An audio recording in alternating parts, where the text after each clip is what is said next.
IHSG dibuka pada perdagangan Rabu 25 Maret 2026 setelah 7 hari libur lebaran, diwarnai volatilitas tinggi. Ditemui di Gedung Bursa Efek Indonesia, Kepala Eksekutif Pengawas Pasar Modal OJK, Hasan Fauzi menyebut, IHSG setelah pembukaan perdagangan pagi masih bertahan di zona hijau setelah masa cuti bersama lebaran. Hal ini diharapkan menjadi sinyal positif adanya kepastian di pasar, terutama di tengah perkembangan geopolitik global. Investor juga diimbau untuk tetap tenang di tengah volatilitas pasar global, serta melakukan analisis yang matang sesuai tujuan investasi masing-masing sebelum mengambil keputusan. Sementara itu, aktivitas investor asing menunjukkan pergerakan yang relatif seimbang antara jual dan beli, dengan kecenderungan selektif memilih saham berprospek baik. OJK optimistis dalam jangka menengah hingga panjang pasar modal Indonesia akan tetap menjadi salah satu pilihan investasi menarik, didukung peningkatan kualitas emiten dan instrumen keuangan di bursa.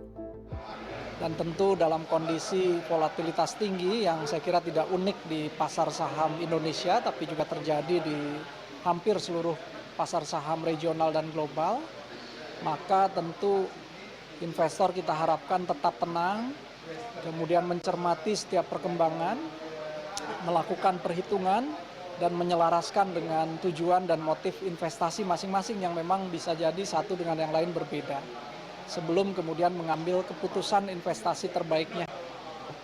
Artinya kenaikan setelah mengalami libur panjang mungkin juga dicermati sebagai momentum yang baik untuk beberapa saham yang sudah mengalami kenaikan sebelumnya. Kita tahu sehari dua hari sebelum libur kan juga saham kita mencatatkan perkembangan yang baik dengan kenaikan indeks pada saat itu. Lalu kalau kita lihat minat asing di tengah-tengah volatilitas tinggi, terutama di pertengahan Maret ini, juga kita lihat juga tidak keluar dari pasar. Praktisi pasar modal Hans Kueh menyebut, kondisi saat ini mendorong pelaku pasar untuk lebih fokus pada perdagangan jangka pendek, sambil menunggu kejelasan arah konflik AS Israel versus Iran yang belum pasti kapan berakhir. Hans menilai jika konflik mereda, pasar berpotensi kembali menguat. Momen ini dinilai menjadi peluang akumulasi beli, terutama pada saham blue chip berfundamental kuat. Meski demikian, secara fundamental, pasar saham Indonesia dinilai masih menarik.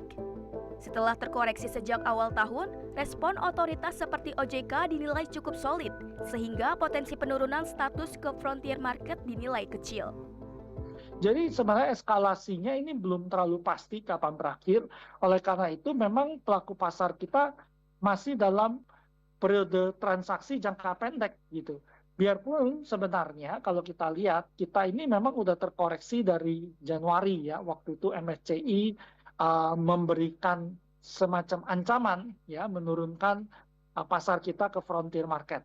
Tetapi kalau kita melihat respon dari otoritas kita, OJK dan SRO, kita pikir kita hampir tidak mungkin turun ke frontier market. Bahkan kalau kita lihat pengalaman di India dulu, waktu mereka menghadapi masalah, kemudian mereka merespon dengan baik, ya, bobot mereka malah naik dari 8% sampai hampir 20%.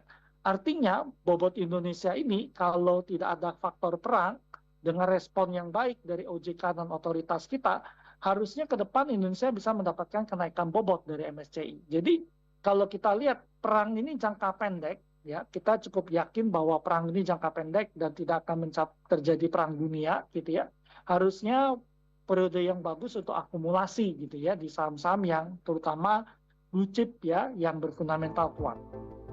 Sementara itu, saham sektor energi dan tambang batubara, logam, mineral, serta saham bank negara menarik untuk dicermati seiring potensi rebound setelah dikoreksi. Adapun emas, meski sempat tertekan, dalam jangka panjang dinilai masih berada dalam tren kenaikan, seiring menurunnya kepercayaan global terhadap mata uang dolar. IHSG ditutup di zona hijau pada Rabu sore, naik 2,75% atau 195 poin di level 7.302. Desi Aritonang, Andika Suramanto, Jakarta.